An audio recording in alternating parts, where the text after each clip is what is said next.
सुप्रभात बहनों।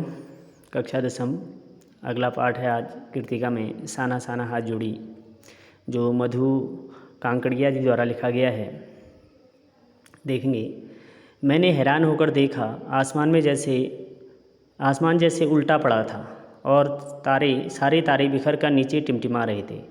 दूर ढलान लेती तराई पर सितारों के गुच्छे रोशनियों की एक झालर सी बना रहे थे।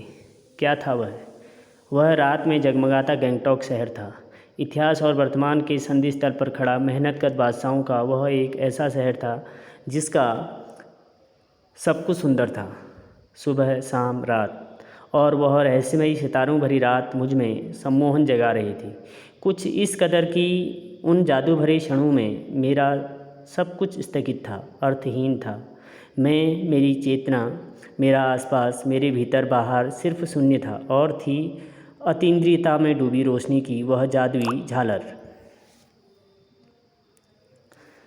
धीरे धीरे एक उजास उस शून्य से फूटने लगा। एक प्रार्थना होठों को छूने लगी। साना साना हाथ जोड़ी गर्दहु प्रार्थना, हमरो जीवन तिमरो कौशली। छोटे छोटे हाथ जोड़कर प्रार्थना कर रही हूँ कि मेरा सारा जीवन अच्छाइयों को समर्पित हो। आज सुबह ही प्रार्थना के ये बोल मैंने एक नेपाली युवती से सीखे थे।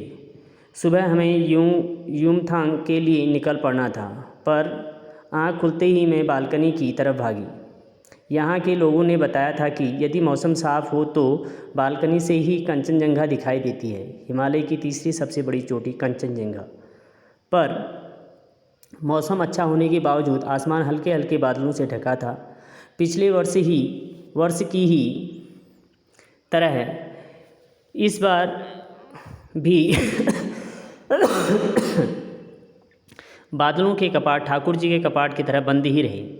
कंचनजंगा न दिखी, पर सामने ही रकम रकम के रंग बिरंगे इतने सारे फूल दिखाई पड़े कि लगा फूलों के बाग में आ गई हूँ। बहरहाल गंगटोक से 149 किलोमीटर की दूरी पर युमथांग था। युमथांग यानी घाटियाँ। सारे रास्ते हिमालय की गहनतम घाटियाँ और फूलों से लदी वादियाँ मिलेंगी आपको। ड्राइवर कम गाइड जितेन नार्गे मुझे बता रहा था।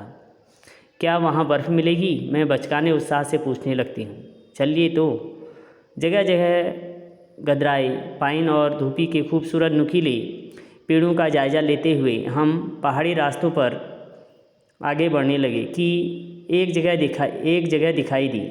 एक कतार में लगी सफ़ेद सफ़ेद बौद्ध पताकाएँ, किसी ध्वज की तरह लहराती, शांति और अहिंसा की प्रतीक। ये पताकाएँ जिन पर मंत्र लिखे हुए थे। नार्गे ने बताया, यहाँ बुद्ध की बड़ी मान्यता है। जब भी किसी बुद्धिस्ट की मृत्यु होती है, उसकी आत्मा की शांति के लिए शहर से दूर किसी भी पवित्र स्थान पर 108 श्वेत पताकाएँ फहरा दी जाती हैं।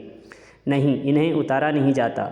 ये धीरे धीरे अपने आप ही नष्ट हो जाते हैं। कई बार किसी नए कार्य की शुरुआत में भी ये पताकाएँ लगा दी जाती हैं, पर वे रंगीन होती हैं। नार्गे बोलता जा रहा था और मेरी नज़र समीप उसकी जीभ में लगी दलाई लामा की तस्वीर पर टिकी हुई थी।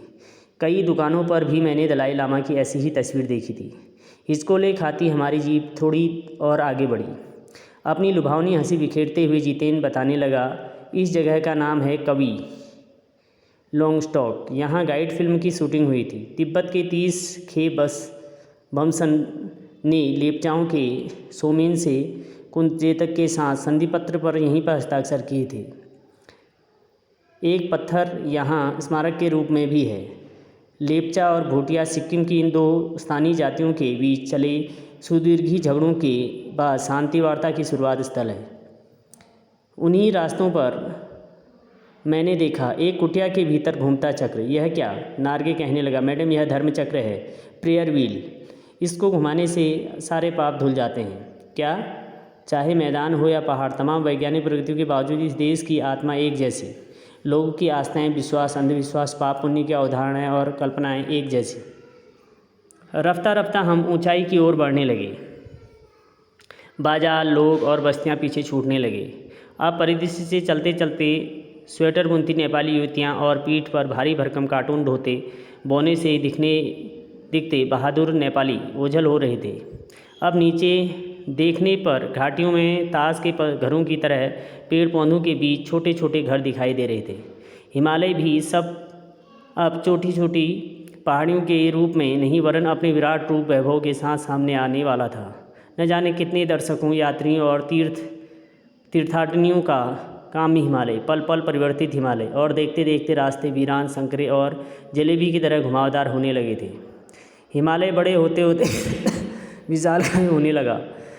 घटाएं गहराती गहराती पाताल नापने लगी, वादियाँ चौड़ी होने लगी, बीच बीच में करिश्मे की तरह रंग बिरंगे फूल शिद्दत से मुस्कुराने लगे। उन भीमकाय पर्वतों के बीच और घाटियों के ऊपर बने संकरे कच्चे पक्के रास्तों से गुजरते यूं लग रहा था जैसे हम किसी सघन हरियाली वाली गुफा के बीच हिचकोले खाते निकल रहे हों।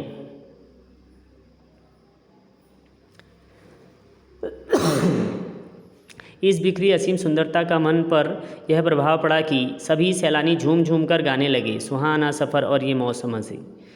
पर मैं मौन थी, किसी ऋषि की तरह शांत थी। मैं चाहती थी कि इस सारे परिदृश्य को अपने भीतर भर लूँ, पर मेरे भीतर कुछ बूंद बूंद पिघलने लगा। जीप की खिड़की से मुंडी की निकाल कर मैं कभी आसमान को छूते पर्वतों के शिखर देखती, तो कभी ऊपर से दूध की धार की तरह झरझर गिरते जलप्रपातों को, तो कभी नीचे चिकने चिकने गुलाबी पत्थरों के बीच इटला इटला कर बहती चांदी की तरह कौंध मारती बनी ठनी तीस्ता नदी को। सिलीगुड़ी से ही हमारे साथ भी यह तीस्ता नदी, पर यहाँ उसका सौंदर्य पराकाष्ठा पर था। इतनी खूबसूरत नदी मैंने पहली बार देखी थी। मैं रोमांचित थी, पुलकित थी, चिड़िया के पंखों की तरह हल्की थी। मेरे नगपति, मेरे विशाल। मैंने हिमालय को सलामी देनी चाहिए कि तभी जीप एक जगह रुकी। खूब ऊंचाई से पूरे वेग के साथ ऊपर शिखरों के भी शिखर से गिरता फेन उगलता झरना। इसका नाम था सेवन सिस्टर्स वाटरफॉल। फ्लैश चमकने लगे। सभी सैलानी इस खूबसूरती लम्हों की रंगत को कैमरे में कैद करने में मशगूल होते। आदिम युग की किसी अभिशप्त राजकुमारी सी में भी नीचे बिखरे भारी भरकम पत्थरों पर बैठ झरने के संगीत के साथ ही आत्मा का संगीत सुनने लगी। थोड़ी देर बाद ही बहती जलधारा में पाँव डुबोया तो भीतर तक भीग गई। मन काव्यमय हो उठा, सत्य और सौंदर्य को छूने लगा। जीवन की अनंतता का प्रतीक वह झरना, उन अद्भुत अनूठे क्षणों में मुझ में जीवन की शक्ति का एहसास हो रहा था। इस कदर प्रतीत हुआ कि जैसे मैं स्वयं भी देश और काल की सरहदों से दूर बहती धारा बनने लगी हूँ। भीतर की सारी तामसिकताएँ और दुष्ट वासनाएँ इस निर्मल धारा में बह गई। मन हुआ कि अनंत समय तक ऐसे ही बहती रहूँ, सुनती रहूँ इस झरने की पुकार को। पर जितेन मुझे ठेलने लगा, आगे इससे भी सुंदर नज़ारे मिलेंगे। अनमनी सी में उठी। थोड़ी देर बाद ही फिर वही नज़ारे, आँखें और आत्मा के सुख देने वाले। कहीं चटक हरे रंग का मोटा कालीन ओढ़े, तो कहीं हल्का पीलापन लिए, तो कहीं प्लास्टर उखड़ी दीवार की तरह पथरीला। और देखते ही देखते परिदृश्य से सब कुछ छूमंतर, जैसे किसी ने जादू की छड़ी घुमा दी हो।